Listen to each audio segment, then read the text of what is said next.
Hi everyone, welcome है आप सभी का इस प्यारी सी क्लास के अंदर। तो आज आप लोगों का भाई 50 मार्क्स का टेस्ट होने वाला है और देखते हैं कि इस बच्चे में कितना दम है, आप लोग 50 में से कितना स्कोर कर पाते हो।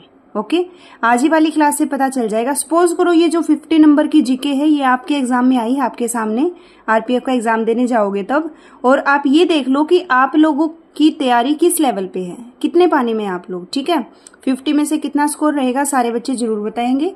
चलो शुरू करते हैं हमारा फर्स्ट क्वेश्चन।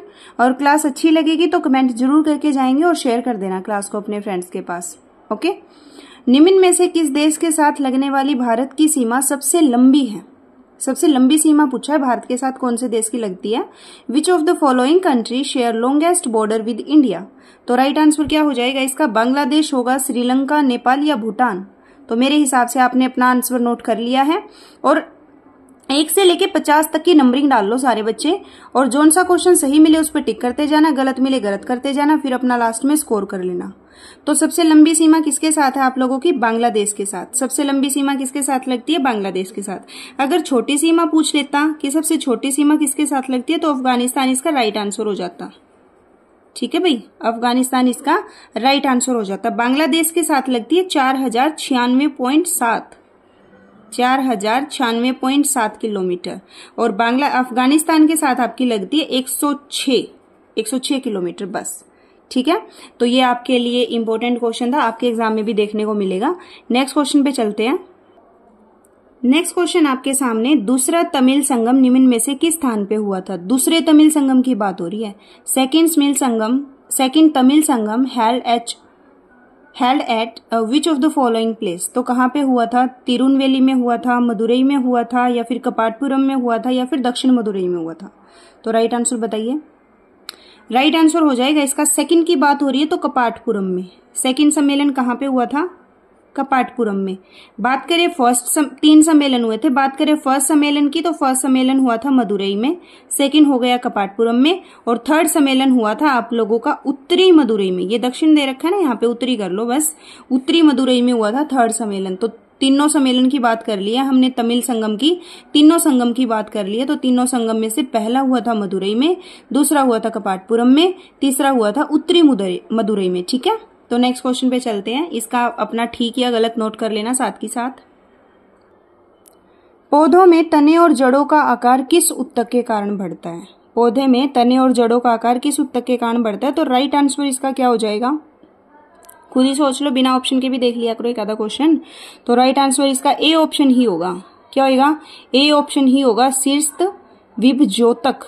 ठीक है, जो एपिकल मेरिस्टेम होता है पौधे के अंदर, उस ऊतक के कारण ही तने और जड़ों का आकार बढ़ता है। एपिकल मेरिस्टेम ऊतक के कारण, इस टिश्यू के कारण। ठीक है, नेक्स्ट क्वेश्चन पे चलते हैं।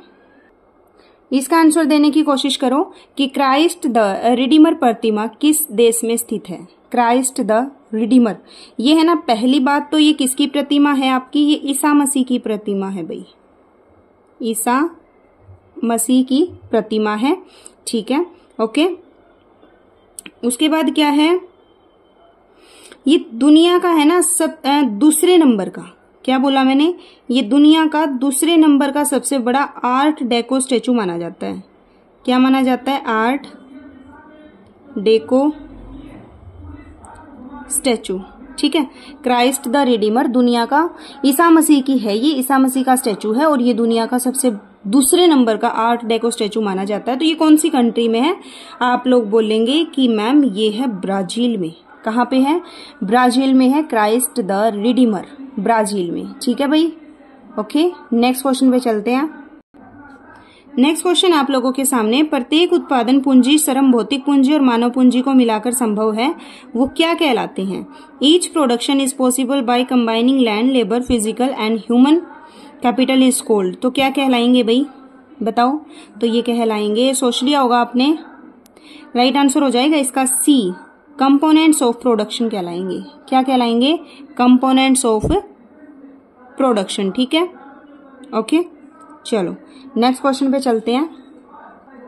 नेक्स्ट क्वेश्चन आप लोगों के सामने, रियो ओलंपिक 2016 में, रियो ओलंपिक 2016 में किस देश के बास्केटबॉल के महिला और पुरुष दोनों वर्गों में स्वर्ण पदक जीता था? अब ये उस टाइम का क्वेश्चन है भाई, ये 2019 में आया था आपका, है ना, तो ये 2019 में आया था, तो ये 2016 वाले ओलंपिक की बात करेगा। बट अब जो आपके एग्जाम में आएगा वो तो अब वाले ओलंपिक की बात करेगा ना, है ना, तो उसके बारे में सारा पढ़ के जाना है। आप लोगों का होमवर्क दे रही हूं मैं, होमवर्क के अंदर आज आप लोग ओलंपिक के बारे में पढ़ेंगे, समझ गए? कहाँ पे हुआ था, कब हुआ था, किसने कौन कौन से मेडल जीते थे, गोल्ड मेडल किस देश ने सबसे ज्यादा जीते थे, वो सारी चीजें आप लोग पढ़ेंगे, ओलंपिक वाला टॉपिक। रियो ओलंपिक 2016 में किस देश ने बास्केटबॉल के महिला और पुरुष दोनों वर्गों में गोल्ड मेडल जीता? Which country won the gold medal in both men's and women's basketball category in Rio Olympic 2016 की बात हो रही है, तो क्या आ जाएगा इसका राइट आंसर? बास्केटबॉल में महिला और पुरुष दोनों के अंदर यूएसए। कहाँ के थे वे? यूएसए का इसका राइट आंसर हो जाएगा। ओके, और ये जो 31वां ओलंपिक था आपका 2016 वाला, ये हुआ कहाँ पे था? ब्राजील में हुआ था। 2016 वाला ब्राजील के रियो डी जेनेरो शहर में हुआ था। अमेरिका ही इस पे फर्स्ट नंबर पे रहा था। ओके, अमेरिका सबसे पहले स्थान पे रहा था, और जो भारत है वो 67वें स्थान पे रहा था। भारत रहा था 67वें स्थान पे, ठीक है। इसके अंदर एक सिल्वर मेडल तो पीवी सिंधु ने जीता था, पीवी सिंधु ने, और दूसरा कांस्य मेडल आपका साक्षी मलिक ने जीता था। तो ये चीज भी आप लोग ध्यान रखेंगे। चलो नेक्स्ट क्वेश्चन पे चलते हैं। नेक्स्ट क्वेश्चन है भी, गुरु ग्रंथ साहिब किसका पवित्र ग्रंथ है? गुरु ग्रंथ साहिब, सोचो, Guru Granth Sahib is the Holi book of, किसकी है ये? तो आप लोग बोलेंगे हिंदू, जैन, सिख या बौद्ध? तो आप लोग बोलेंगे मैम सिख की, है ना, गुरु ग्रंथ साहिब है, सिख की है, ठीक है। चलो नेक्स्ट क्वेश्चन पे चलते हैं। भारत में सार्वजनिक लोक लेखा समिति का गठन कब हुआ था? When was the public accounting committee formed in India? सार्वजनिक लोक लेखा समिति की बात हो रही है, सोचो, 1932 में, 1925 में, 1921 में या 1943 में? तो राइट आंसर हो जाएगा आप लोगों का 1921 में। कब? 1921 के अंदर हुआ था भाई, ठीक है। और जो ये लोक लेखा समिति थी ना, और एक अपनी प्रागलन समिति थी, इनको जुड़वा बहन के रूप में जाना जाता है, ठीक है। इस समिति के अंदर जो ये सार्वजनिक लोक लेखा समिति है, इसमें 22 सदस्य होते हैं। कितने? 22 होते हैं, जिसके अंदर 15 तो लोकसभा के द्वारा तथा 7 राज्यसभा के द्वारा 1 वर्ष के लिए चुने जाते हैं। और इस समिति की जो स्थापना है वो 1921 में हुई थी, ये हम लोगों ने पढ़ लिया। चलो नेक्स्ट क्वेश्चन पे चलते हैं। नेक्स्ट क्वेश्चन है भाई, 1897 में रामकृष्ण मिशन की स्थापना किसने की? 1897 में हु फाउंडेड रामकृष्ण मिशन? तो राइट आंसर क्या हो जाएगा इसका? रामकृष्ण मिशन कौन सा होएगा? A, B, C, D? जल्दी दो, जल्दी जल्दी जल्दी। आप लोगों ने आंसर दे दिया होगा मेरे हिसाब से, ऑप्शन नंबर डी इसका राइट आंसर हो जाएगा, स्वामी विवेकानंद, ठीक है। रामकृष्ण मिशन की स्थापना कब हुई थी? 1 मई 1897 को स्वामी विवेकानंद जी ने की थी। ओके, और इसका जो हेडक्वार्टर है आप लोगों का वो कोलकाता के निकट वेल्लूर में है, ये चीज याद रखना, कोलकाता के निकट वेल्लूर में, कोलकाता के निकट वेल्लूर में इसका हेडक्वार्टर है। नेक्स्ट क्वेश्चन पे चलते हैं। देखो भाई, प्रधानमंत्री फसल बीमा योजना की शुरुआत किस वर्ष हुई थी? In which year did the प्रधानमंत्री फसल बीमा योजना, कब हुई थी ये स्कीम? तो प्रधानमंत्री फसल बीमा योजना की शुरुआत हुई थी आप लोगों की 13 जनवरी 2016 को। कब हुई थी?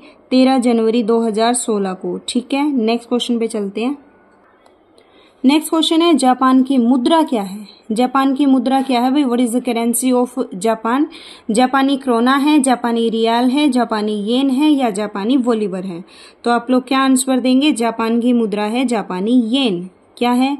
येन। ये येन, येन, वेन नाम ये जापान के अंदर ही होते हैं ना सारे, तो येन हो जाएगी भाई। उसके बाद अगर रियाल की बात करें तो रियाल आप लोगों की कतर की मुद्रा है, जापानी रियाल नहीं, अकेला रियाल किसकी है? ये कतर की है। और क्रोना की बात करें तो क्रोना आप लोगों की स्वीडन की है, याद रखो ये सारी चीजें। क्रोना किसकी है? स्वीडन की, ठीक है। और रियाल आप लोगों की है कतर की। और बात करें बोलीवर की तो बोलीवर है आपकी वेनेजुएला की। किसकी है? वेनेजुएला की, ठीक है। नेक्स्ट क्वेश्चन की तरफ बढ़ते हैं। देखो भाई, अंग्रेजों के साथ कौन सी संधि के फलस्वरूप रणजीत सिंह ने सिस सतलज प्रदेशों पर अंग्रेजों के अधिकार को स्वीकार किया था? अंग्रेजों के साथ कौन सी संधि के फलस्वरूप रणजीत सिंह ने शीर्ष सतलज प्रदेशों पर अंग्रेजों के अधिकार को स्वीकार किया था। तो इसका राइट आंसर हो जाएगा आप लोगों का अमृतसर की संधि। क्या हो जाएगा भाई? अमृतसर की संधि। ठीक है, ये 1809 में हुई थी आप लोगों की। और ये जो ब्रिटिश ईस्ट इंडिया कंपनी थी और जो ये रणजीत सिंह थे, इनके बीच में एक समझौता हुआ था इसके अंदर। और उस टाइम पे जो भारत का गवर्नर था आप लोगों का, वो कौन था?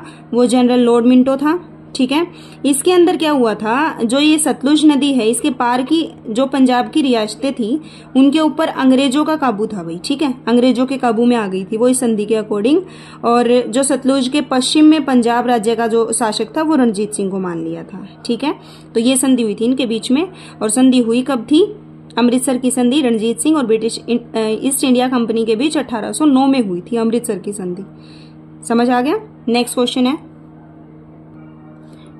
बांग्लादेश पाकिस्तान से किस वर्ष मुक्त हुआ? In which year Bangladesh separated from Pakistan? 1949, 50, 71 या 62? तो राइट आंसर मेरे हिसाब से आ चुका है आप लोगों का 1971। क्या 1971 है? 25 मार्च 1971। और जो शेख मुजीबुर रहमान थे ना आप लोगों के, शेख मुजीबुर रहमान, ठीक है, उन्होंने क्या किया था? आधी रात के बाद पाकिस्तान से अपने देश को आजाद करने की घोषणा कर दी थी। और उसके बाद उनको गिरफ्तार भी कर लिया था फिर पाकिस्तानी सेना ने। लेकिन 26 मार्च 1971 को फिर, ये 25 मार्च की बात थी, लेकिन फिर 26 मार्च को बांग्लादेश की स्वतंत्रता की घोषणा कर दी गई थी। ठीक है, शेख मुजीबुर रहमान, शेख मुजीबुर रहमान। और उनको है ना उपाधि दी गई है बगबंधु की। किसकी दी गई है? बगबंधु की उपाधि दी गई है शेख मुजीबुर रहमान को। ठीक है, नेक्स्ट क्वेश्चन। ये क्वेश्चन है ना पेपर में कई बार आता है, बगबंधु वाला, याद रखना, बगबंधु की उपाधि शेख मुजीबुर रहमान। नेक्स्ट क्वेश्चन है, पृथ्वी का द्रव्यमान कितना है? What is the mass of the earth? 7.97 multiply 3 raise to power 34, या फिर 6.97 मल्टीप्लाई 3 रेज टू पावर 10, या फिर 8.97 मल्टीप्लाई 3 रेज टू पावर 100, या फिर 5.97 मल्टीप्लाई 3 रेज टू पावर 24? तो इसका राइट आंसर क्या हो जाएगा आप लोगों का? पृथ्वी का द्रव्यमान पूछा है, मास पूछा है अर्थ का, तो राइट आंसर हो जाएगा आप लोगों का डी, 5.97। ठीक है, याद पता है कैसे करोगे? अर्थ है ना, अर्थ, ई है अर्थ। ई कौन से नंबर पे आता है? 5वें नंबर पे आता है। ई कौन से नंबर पे आता है? ABCD ई 5वें नंबर पे आता है, तो 5.97। ठीक है, 5.97 मल्टीप्लाई 10 की पावर 24 आप लोगों का राइट आंसर हो जाएगा। ठीक है, नेक्स्ट क्वेश्चन की तरफ बढ़ते हैं। लखनऊ में 1857 के विद्रोह का नेतृत्व किसने किया था? Who led the rebellion of 1857 in Lucknow? Kunwar Singh ने किया था, बेगम हजरत महल ने किया था, रानी लक्ष्मीबाई ने किया था, या फिर बहादुर शाह ने किया था? तो क्या हो जाएगा राइट आंसर? सोचो, लिख लिया होगा मेरे हिसाब से। तो इसका राइट आंसर हो जाएगा आप लोगों का बेगम हजरत महल। क्या हो जाएगा? बेगम हजरत महल ने लखनऊ में 1857 का विद्रोह किया था। ओके, उन्होंने क्या किया था? और उनका जो बेटा था ना बिराजिस कादिर, क्या नाम था उसका? बिराजिस कादिर। क्या था? बिराजिस कादिर। उसको गद्दी पे बैठा दिया था। ठीक है, और अंग्रेजों के साथ खुद ही मुकाबला किया था। और पकड़े जाने से बचने के लिए वो है ना फिर नेपाल चली गई थी। कहाँ चली गई थी? नेपाल। और जो कहाँ पे जो गांधार के राजा वो जंग बहादुर थे, उन्होंने अपने यहाँ पे उसको रखा था। ठीक है, नेक्स्ट क्वेश्चन की तरफ बढ़ते हैं। प्रसिद्ध यात्री फायान का संबंध किस देश से है? मोस्ट इंपोर्टेंट क्वेश्चन है भाई, मोस्ट इंपोर्टेंट। फायान का संबंध किस देश से है? Famous traveller Fahien is related to which country? तो फायान का संबंध है भाई चाइना से। ये फायान, चायान, चाउनू, फाउनू, ये सारे नाम कहाँ पे होते हैं? चाइना में ही होते हैं। तो फायान का संबंध कहाँ से है? चाइना में है। ये एक चाइनी यात्री था भाई। और जो चंद्रगुप्त सेकंड है ना, चंद्रगुप्त सेकंड के काल में ये आया था, लिख लो, चंद्रगुप्त सेकंड के काल में ये आया था, चंद्रगुप्त सेकंड के काल में। और इन्होंने फिर वहां पे जो क्या बोलते हैं, गांधार, तक्षशिला, मथुरा, वाराणसी, है ना, बहुत सारी सिटी के अंदर ये घूमा था। और इसने है ना एक पुस्तक लिखी थी, वो चीज आप नोट कर लो अच्छे से। पुस्तक लिखी थी फो क्यों की। क्या थी? फो क्यों की। फो क्यों की पुस्तक किसने लिखी थी? फायान ने लिखी थी। फायान कौन था? एक चाइनी यात्री था। ठीक है, चाइनीज यात्री था। नेक्स्ट क्वेश्चन पे चलते हैं। फो क्यों की को याद रखना। नेक्स्ट क्वेश्चन आप लोगों के सामने, किसी असमान तल पर पड़ने वाली सभी समानांतर किरणें जब परावर्तित होकर असमानांतर हो जाती है तो ये परावर्तन क्या कहलाता है? When all the parallel rays falling on an rough surface become unparallel, then it is called reflection. क्या कहलाएगा भाई ये? ये क्या ऑप्शन इन्हीं में 3 में से बता दो, प्रवाही परावर्तन, विसरित परावर्तन या संचरित परावर्तन। तो राइट आंसर हो जाएगा इसका, क्या हो जाएगा, विसरित परावर्तन। क्या हो जाएगा भाई, विसरित परावर्तन इसका राइट आंसर है। ठीक है, असमान तल पे पड़ने वाली सभी समानांतर किरणें परावर्तित होकर असमानांतर हो जाती है, तो वो विसरित, ठीक है, डिफ्यूज्ड हो जाती है वो। नेक्स्ट क्वेश्चन की तरफ बढ़ते हैं। सरदार सरोवर परियोजना निम्न में से किस नदी पे स्थित है? सरदार सरोवर परियोजना, Sardar Sarovar project is situated on which of the following river? Kaveri पे, नर्मदा पे, तापी पे या कृष्णा पे? तो क्या आंसर देंगे? सरदार, सरदार दिल के क्या होते हैं, बिल्कुल नरम, क्या होते हैं, बिल्कुल नरम, तो नर्मदा नदी पे। ठीक है, और ये भारत का है ना 2nd नंबर का सबसे बड़ा बांध है। ओके, याद रखना, नर्मदा नदी पे है। और इसका मेन काम पता है क्या है? इसका मेन काम है जो गुजरात के ऐसे इलाके हैं ना जहाँ पे पानी नहीं पहुंचता, वहां पे पानी पहुंचाना इसका काम है। एमपी के अंदर बिजली पैदा करना इसका काम है। ठीक है, ओके। और ये बांध बनाया कब गया था? 1961 में। 1961 में जो पंडित जवाहरलाल नेहरू जी थे उन्होंने इसका क्या किया था? उद्घाटन किया था। क्लियर? 1961 में पंडित जवाहरलाल नेहरू ने सरदार सरोवर परियोजना नर्मदा नदी के किनारे, और भारत का दूसरा सबसे बड़ा बांध है, इसकी ऊंचाई 138 है, ये भी याद रखना। नेक्स्ट क्वेश्चन पे चलते हैं। सरकार द्वारा सरकारी प्रतिबंधों और बाधाओं को हटाया जाना कहलाता है। Removal of government restrictions and barriers by government is called. क्या कहलाएगा? उदारीकरण, निजीकरण, आधुनिकीकरण या औद्योगिकरण? क्या बोलेंगे इसको? सरकार के द्वारा सरकारी प्रतिबंधों और बाधाओं को हटाना, तो ये निजीकरण तो होता नहीं, ये तो गवर्नमेंट चीजों का प्राइवेट सेक्टर कर दिया, वो निजीकरण हो जाएगा। आधुनिकीकरण मॉडर्नाइजेशन होता है, ये भी इससे कोई मतलब नहीं है। इंडस्ट्रियलाइजेशन में इंडस्ट्रियां बढ़ती हैं, तो राइट आंसर क्या हो जाएगा? उदारीकरण। ठीक है, उदारीकरण आप लोगों का राइट आंसर हो जाएगा। नेक्स्ट क्वेश्चन पे चलते हैं। ये क्वेश्चन आप लोग होमवर्क में आंसर दोगे, इसके बारे में पूरी रिसर्च करके कमेंट बॉक्स में लिखोगे कि 1724 में निजाम उल मुल्क आसफ जाह ने किस प्रांत की स्थापना की थी? 1724 में which province was established by Nizam ul Mulk Asaf जाह इन 1724?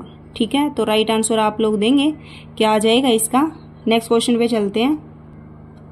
निम्न में से कौन समस्थानिक नहीं है? विच of the following is not an isotope? H1, H2 और H3, C135 नहीं सॉरी Cl 37 35, या फिर C12 C14, या फिर Ca20 या फिर Ar18। तो इसका राइट आंसर क्या आएगा भाई? समस्थानिक नहीं पूछा है। समस्थानिक पहले तो देख लो होते क्या है, आइसोटोप होते क्या है। इसके अंदर मतलब उन तत्वों को शामिल किया जाता है जिनकी जो परमाणु संख्या वो तो सेम हो, बट द्रव्यमान संख्या अलग अलग हो। परमाणु संख्या सेम मिलेगी, द्रव्यमान संख्या अलग अलग मिलेगी, उनको समस्थानिक बोलते हैं। ठीक है, और द्रव्यमान संख्या अगर अलग है तो नाभिक के अंदर न्यूट्रॉनों की संख्या भी अलग होगी। तो इसका राइट आंसर क्या आ जाएगा आप लोगों का? ऑप्शन नंबर डी, Ca20 और Ar18 आप लोगों का राइट आंसर है। नेक्स्ट क्वेश्चन पे चलते हैं। मनुष्य के लिए ध्वनि की सर्वश्रेष्ठ सीमा क्या है? The auditory range of the sound for human is 0 से लेके 10,000 हर्ट्ज तक, 2 हर्ट्ज से लेके 200 हर्ट्ज तक, 20 हर्ट्ज से लेके 30,000 हर्ट्ज तक, 20 हर्ट्ज से लेके 20,000 हर्ट्ज तक। तो राइट आंसर क्या हो जाएगा? ध्वनि की सर्वश्रेष्ठ सीमा मतलब कि जिसको सुना जा सके, जिसको हमारे कान सुन सके, उसको बोलते हैं सर्वश्रेष्ठ सीमा, सर्वश्रेष्ठ तरंगे। ठीक है, तो इनकी जो आवृत्ति होती है, इनकी जो रेंज होती है वो क्या होती है आप लोगों की? वो होती है 20 हर्ट्ज से लेके 20,000 हर्ट्ज तक। क्या हो जाएगा इसका राइट आंसर? 20 से लेके 20,000 हर्ट्ज तक। ठीक है, नेक्स्ट क्वेश्चन पे चलते हैं। तत्व की सबसे छोटी इकाई होती है। The smallest unit of the element is atom, polymer, isotope या मोलिक्यूल? परमाणु, पॉलीमर, समस्थानिक या अणु? तो राइट आंसर क्या हो जाएगा इसका? आप लोग बोलेंगे तत्व की सबसे छोटी इकाई। बच्चे पता है क्या कंफ्यूज होते हैं?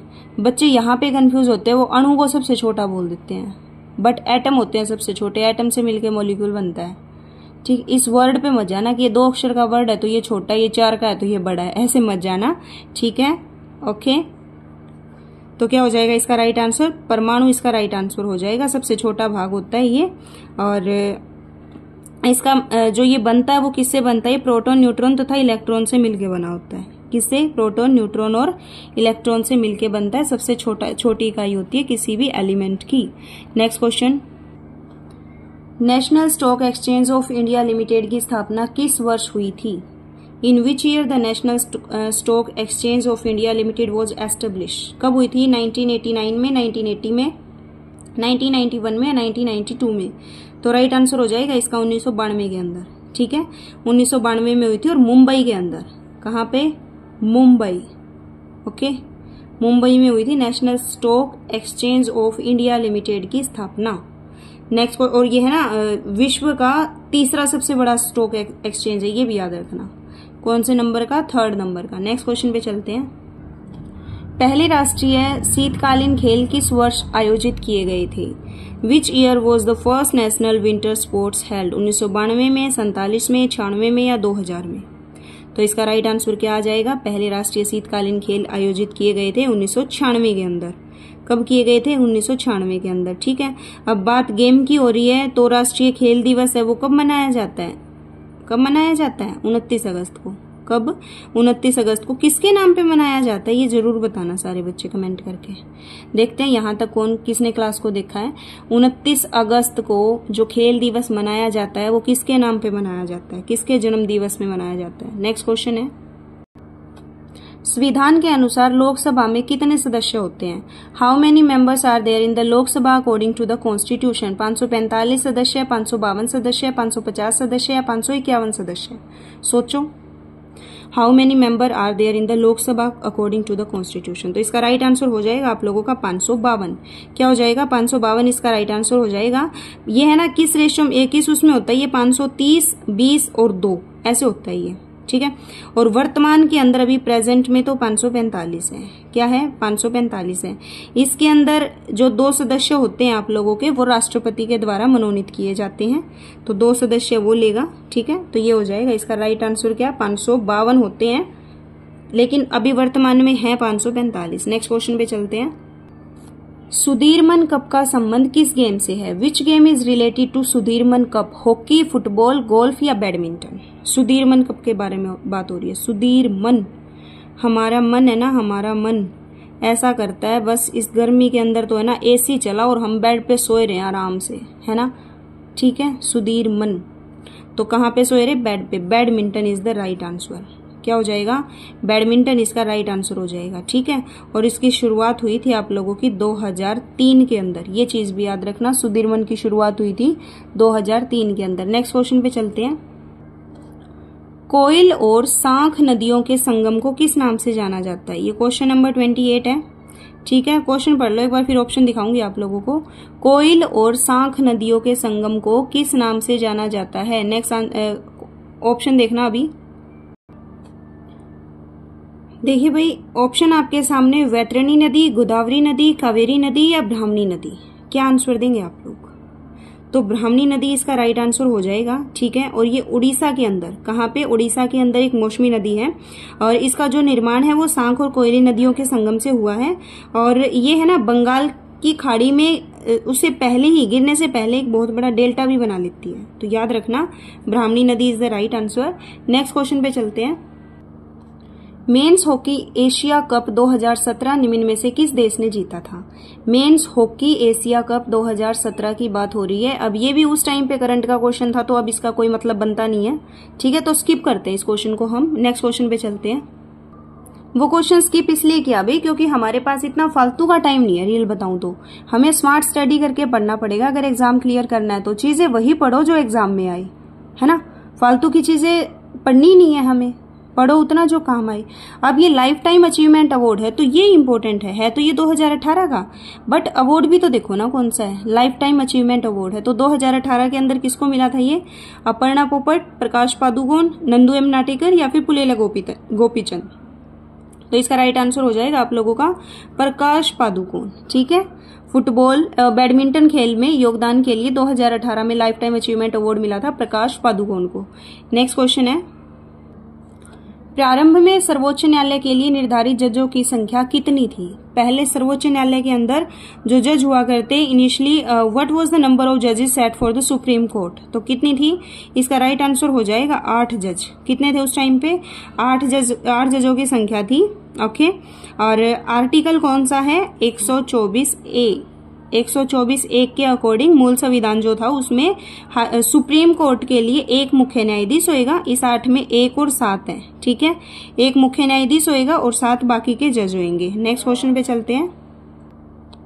पंचायती राज व्यवस्था का निर्माण किस संशोधन के द्वारा हुआ था? मोस्ट इंपोर्टेंट क्वेश्चन है, पंचायती राज से रिलेटेड क्वेश्चन पेपर में आएगा ही आएगा, ठीक है। तो 73वां था, 78वां था, 74वां था या 76वां था? तो इसका राइट आंसर हो जाएगा आप लोगों का 73वां संविधान संशोधन, ठीक है, 1992 के अंदर। कब? 1992 के अंदर। इसको संविधान के भाग 9 में, क्या याद रखेंगे, भाग 9 में 16 नए अनुच्छेद जोड़ दिए थे और उसके अंदर 11वीं अनुसूची जोड़ी गई थी पंचायती राज व्यवस्था से रिलेटेड। नेक्स्ट क्वेश्चन आपके सामने, विलयनों से शुद्ध ठोसों को उनके क्रिस्टलों के रूप में पृथक करने की विधि क्या कहलाती है? इसका राइट आंसर क्या हो जाएगा आप लोगों का? क्रिस्टलों के रूप में पृथक करने की विधि है ना, तो क्रिस्टलीकरण ही इसका राइट आंसर हो जाएगा। क्या हो जाएगा? क्रिस्टलीकरण। मॉन्ट्रियल शहर किस नदी के किनारे बसा हुआ है? The Montreal city is situated on the bank. कौन सी नदी के किनारे है भाई ये? मिसिसिपी नदी है, सेंट लॉरेंस है, रियो ग्रांडे है या मिजूरी है? सोचो। राइट आंसर हो जाएगा आप लोगों का सेंट लॉरेंस। क्या हो जाएगा? सेंट लॉरेंस इसका राइट आंसर हो जाएगा। और ये आपकी है ना उत्तरी अमेरिका की सबसे बड़ी नदी है, याद रखना। सेंट लॉरेंस क्या है? नॉर्थ अमेरिका की सबसे लंबी नदी है और मॉन्ट्रियल शहर इसी नदी के किनारे बसा हुआ है। तो नेक्स्ट क्वेश्चन पे चलते हैं। देखो भाई, भारत में किसी राज्य का राज्यपाल बनने के लिए न्यूनतम आयु क्या है? ये राज्यपाल से रिलेटेड क्वेश्चन आप लोगों ने नोट किया हो तो हर शिफ्ट के अंदर पूछा गया है ना। तो ये न्यूनतम आयु वाला क्वेश्चन और राज्यपाल का ही पूछा गया है। तीसरी शिफ्ट में तो मैंने देख लिया ये। What is the minimum age limit for becoming a governor of a state in India? तो राइट आंसर क्या हो जाएगा इसका? 35 साल। क्या हो जाएगा? 35 साल। और आर्टिकल नंबर कौन सा है राज्यपाल का? 157। कौन सा है? 157 के अकॉर्डिंग उसकी योग्यताएं हैं। नेक्स्ट क्वेश्चन है, झारखंड की निम्न में से किस नदी में जलोढ़ सोना पाया जाता है? जलोढ़ सोने की बात हो रही है। Alluvial gold is found in which of the following rivers of Jharkhand? Subarnarekha, दक्षिणी कोयल, उत्तरी कोयल या फिर बाराकर? झारखंड के बारे में बात हो रही है तो राइट आंसर हो जाएगा इसका जलोढ़। सोने की बात है ना, तो सोना तो सुवर्णरेखा में ही पाया जाएगा। बस ऐसे याद रख लेना, सोना स्वर्ण, सोना स्वर्ण। नेक्स्ट क्वेश्चन आपके सामने, साजी थॉम्स जिन्हें 2014 में अर्जुन अवार्ड से सम्मानित किया गया था, निम्न में से किस खेल से संबंधित हैं? साजी थॉम्स के बारे में बात हो रही है और 2014 में अर्जुन अवार्ड भी मिल चुका है इन्हें। तो ये तलवारबाजी से थे, नौकायन से थे, बॉक्सिंग से थे या फिर साइकिलिंग से थे? तो राइट आंसर हो जाएगा इनका ये नौकायन थे, सेलिंग, ठीक है। ओके, इनको 3 बार तो एशियन गेम के अंदर और वर्ल्ड चैंपियन में 13 मेडल मिल चुके हैं, 13। और 2014 में इनको क्या मिला? अर्जुन पुरस्कार से सम्मानित किया गया। नेक्स्ट क्वेश्चन है, राज्य की कार्यकारी शक्तियां किसके पास होती है? Who has the executive power of the state? High court, chief minister, assembly member या फिर गवर्नर? राज्य की कार्यकारी शक्तियां पूछ रखा है ना, तो इसका राइट आंसर हो जाएगा आप लोगों का राज्यपाल। और वास्तविक शक्तियां पूछ ली जाएं तो आंसर बनेगा मुख्यमंत्री, ठीक है। कार्यकारी शक्तियां हैं तो राज्यपाल है। और कौन से आर्टिकल में है ये राज्यपाल? आपका 154 में, ठीक है। 157 में इसकी योग्यताएं थी, कहीं आपको अभी तक तो आपने 157 बताया था मैम, उसके अंदर मैंने योग्यताएं बताई थी। ये 154 के अंदर ये है कि भाई हाँ, जो राज्यपाल है इसके अंदर राज्य की कार्यपालिक शक्तियां रहेंगी। ओके, और इसकी नियुक्ति कौन करता है? राष्ट्रपति करता है। कितने साल के लिए करता है? 5 साल के लिए करता है। नेक्स्ट क्वेश्चन पे चलते हैं, लोकसभा का संसद सदस्य बनने के लिए न्यूनतम आयु सीमा क्या है? लोकसभा के लिए राज्यपाल के लिए थी आप लोगों की 35 साल। अब बात हो रही है लोकसभा की। लोकसभा की कितनी है? तो राइट आंसर हो जाएगा 25 साल है, 25 साल, ठीक है। पहले तो इसकी कितनी होती थी, जैसे क्या बोलते हैं, एक सेकेंड, जो अपन वोट वगैरह डालते हैं ना, पहले वोट करने की उम्र कितनी होती थी, 21 साल की होती थी, बट अब वो उम्र घटा के कितनी कर दी है, 18 साल कर दी है। कौन से कॉन्स्टिट्यूशन अमेंडमेंट के तहत, 61वें कॉन्स्टिट्यूशन अमेंडमेंट के तहत, जो 61वां संविधान संशोधन था उसके तहत आप लोगों की 21 से 18 साल वोट डालने की उम्र कर दी है। तो कल सारे बच्चे वोट डाल के आएंगे जो भी 18 साल से ऊपर के हैं, ठीक है। नेक्स्ट क्वेश्चन पे चलते हैं। पीर पंजाल और धौलाधार पर्वतमालाएं किसका हिस्सा है? पीर पंजाल और धौलाधार पर्वतमालाएं किसका हिस्सा है भाई? ये है निम्न हिमालय क्षेत्र का हिस्सा। किसका? निम्न हिमालय क्षेत्र का हिस्सा है ये पीर पंजाल और धौलाधार पर्वतमालाएं। नेक्स्ट क्वेश्चन पे चलते हैं। समानता के आधार पर भेदभाव पर प्रतिबंध भारतीय संविधान के किस मौलिक अधिकार के तहत आता है? दोबारा सुन लो। समानता के आधार पर भेदभाव पर प्रतिबंध, ये भारत संविधान के किस मौलिक अधिकार के तहत आता है? तो ये क्वेश्चन आप लोग कमेंट बॉक्स में बताएंगे सारे बच्चे खुद सर्च करके, ना कोई ऑप्शन दे रही मैं ना कुछ और। नेक्स्ट क्वेश्चन है तुम्हारे सामने। निम्न में से कौन सी फसल रोप कर उगाई जाती है? रोप कर। Which of the following crops are grown by planting? चाय, कॉफी, काजू या सारी चीजें? तो इसका राइट आंसर क्या हो जाएगा? सारी चीजें। चाय, कॉफी, काजू, धान, टमाटर, बैंगन, मिर्च, ये सारी चीजें आप लोगों की क्या हो जाएगी? पहले इनके पौधे तैयार किए जाएंगे, फिर इनको खेत में लगाया जाएगा, ठीक है। नेक्स्ट क्वेश्चन पे चलते हैं। निम्न में से कौन सा एक ग्रह दक्षिणावृत घूमता है? मोस्ट इंपोर्टेंट क्वेश्चन है भाई। इनमें से कौन सा एक दक्षिणावृत घूमता है? वरुण, बृहस्पति, शनि या फिर अरुण? जल्दी बताइए फटाफट। तो राइट आंसर क्या हो जाएगा? अरुण इसका राइट आंसर हो जाएगा, ठीक है। एक तो है आपका अरुण और एक है आप लोगों का शुक्र। शुक्र भी आप लोगों का दक्षिणावृत घूमता है, याद रखना। बाकी सारे के सारे वामावृत घूमते हैं, ठीक है, समझे। सिर्फ अरुण यानी कि यूरेनस और शुक्र आप लोगों का क्या घूमता है? दक्षिणावृत घूमता है। यूरेनस और शुक्र, यूरेनस और शुक्र। नेक्स्ट क्वेश्चन पे चलते हैं। भारतीय स्वतंत्रता संग्राम की पहली सामूहिक हड़ताल कौन सी थी? रोलेट सत्याग्रह था, अहमदाबाद मिल हड़ताल थी, खेड़ा सत्याग्रह था या चंपारण सत्याग्रह था? शुरुआत मतलब कहां से हुई थी? तो आप लोग क्या बोलेंगे? रोलेट सत्याग्रह। रोलेट सत्याग्रह कब हुआ था? 1919 में। कब हुआ था? 1919 में, ठीक है। नेक्स्ट क्वेश्चन पे चले। नेक्स्ट क्वेश्चन है तुम्हारे सामने। किस समिति को बजट में शामिल अनुमानों के निरीक्षण और सार्वजनिक व्यय की अर्थव्यवस्थाओं पर सुझाव देने का उत्तरदायित्व सौंपा गया था? किस समिति पर? स्थायी समिति पर, प्राक्कलन समिति पर, तदर्थ समिति पर या सार्वजनिक लेखा समिति पे? तो आप लोग क्या बोलेंगे कि कौन सी समिति थी वो जिसको निरीक्षण और सार्वजनिक व्यय की अर्थव्यवस्थाओं पर सुझाव देने का उत्तरदायित्व सौंपा गया था? तो राइट आंसर हो जाएगा प्राक्कलन समिति। क्या हो जाएगा? प्राक्कलन समिति। नेक्स्ट क्वेश्चन है तुम्हारे सामने। अमृता शेरगिल किस क्षेत्र की मशहूर शख्सियत है? अमृता शेरगिल।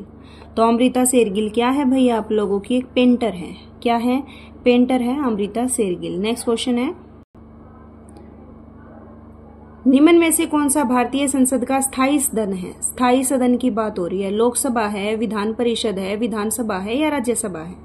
स्थायी सदन मतलब कि जो बना रहता है। अभी लोकसभा की बात करें तो लोकसभा तो हर 5 साल में बदल जाती है ना। तो राइट आंसर इसका क्या आ जाएगा? राज्यसभा आ जाएगा। स्थायी सदन कौन सा है? राज्यसभा है, ठीक है। राज्यसभा में सदस्य कितने हैं? 245 है। 245 में से 12 सदस्य किसके द्वारा मनोनीत होते हैं? आपके राष्ट्रपति के द्वारा मनोनीत होते हैं, ठीक है। राज्यसभा की बात हो रही है ये, ओके। नेक्स्ट क्वेश्चन है तुम्हारे सामने। आत्महत्या की थैलियां नाम से किस कोशिकांग को जाना जाता है? आत्महत्या की थैलियां मोस्ट इंपोर्टेंट है, कई बार पेपर में देखने को मिला है। आत्महत्या की थैलियां माना सुसाइड बैग्स बोलते हैं इनको। किसको माना जाता है? तो राइट आंसर हो जाएगा आप लोगों का लाइसोसोम। क्या हो जाएगा? लाइसोसोम इसका राइट आंसर है, ठीक है। और इसकी खोज किसने की थी? आप लोगों की क्रिश्चियन डी ड्यूब ने की थी, ये भी याद रखना। किसने की थी इसकी खोज? क्रिश्चियन डी ड्यूब ने, ठीक है। अब इनको मतलब क्यों माना जाता है भाई? ये आत्महत्या की थैलियां के नाम से क्यों जाना जाता है?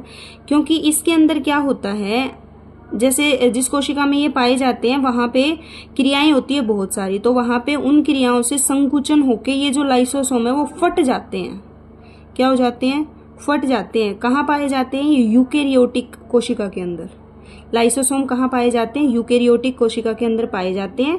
वहां पे फिर ये उपापचयी क्रियाएं करते हैं, वहां पे फिर संकुचन से लाइसोसोम फट जाते हैं और जो सारे एंजाइम्स है वो आपके बाहर आ जाएंगे। अब पाचन क्रिया के लिए तो एंजाइम जरूरी होते हैं, इसीलिए लाइसोसोम को क्या बोला जाता है? आत्मघाती थैली, आत्महत्या की थैली। ठीक है, नेक्स्ट क्वेश्चन है तुम्हारे सामने। तो लास्ट क्वेश्चन है भी आप लोगों के सामने 50th क्वेश्चन। अंतःस्रावी ग्रंथियों से क्या स्रावित होते हैं? प्लाज्मिड्स, एंजाइम, यीस्ट या हार्मोन? तो अंतःस्रावी ग्रंथियों से क्या होते हैं आप लोगों के? Hormone is the right answer. ठीक है, और शरीर के अंदर मतलब मेन अंतःस्रावी ग्रंथियां कौन कौन सी है? एक तो आपकी पिट्यूटरी ग्लैंड है, यानी कि पीयूष ग्लैंड है ना, पीयूष ग्रंथि, एक अधिवृक्क है, एक थायराइड ग्रंथि है, पैराथायराइड है, उसके बाद डिम्ब है, उसके बाद अन्न ग्रंथि है ना। तो ये सारे, थाइमस है, तो ये सारे आप लोगों की अंतःस्रावी ग्रंथियां हैं और इनसे क्या स्रावित होते हैं? हार्मोन स्रावित होते हैं। ठीक है, तो ये 50 क्वेश्चन आप लोगों के कंप्लीट हो चुके हैं भाई। 50 में से आपका कितना स्कोर रहा है कमेंट बॉक्स में जरूर बताएंगे सारे बच्चे। और क्लास कैसी लगी फीडबैक जरूर दिया करो। इसके बाद नेक्स्ट क्लास में मिलते हैं। Take care, bye.